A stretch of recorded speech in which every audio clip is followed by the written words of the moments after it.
In this guide, I'll show you how to add your custom skin to Minecraft Mobile. So the first thing you want to do from the home menu is select dressing room in the bottom right corner. And then what you want to do is press the middle green button on the left sidebar. Now, if you select the three lines in the top left corner, it's just going to be classic skins and it'll bring you to the same spot. Now, what you want to do is tap on own skins on the left, and you'll see in the bottom right corner, you can import a skin and choose a new skin. Now, in order to get custom Minecraft skins, I recommend you open up your web browser on your phone, and then in Google, you want to type in Minecraft skins. From here, you can select a lot of different websites that offer free skins you can get. Me personally, I'm just going to use minecraftskins.net. Then it's simply a matter of finding what skin you want to download, and once you're happy with the one you've selected, select download, and rather than pressing view, you want to press download again. Then you'll see in the top left corner where the two A's are a little download icon, so tap on that, and you want to press on downloads.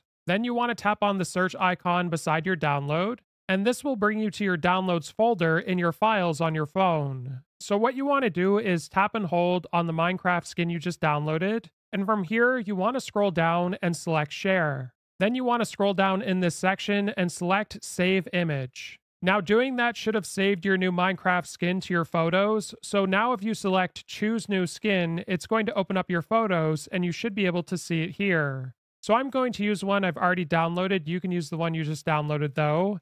And then it should pop up as it would if you were playing it on PC, where you can select your new skin if you want the skinnier version or the larger version. So I'm just going to select this one, and we now have our custom skin in Minecraft Mobile. If this guide was helpful, like and subscribe, and we'll see you in the next one.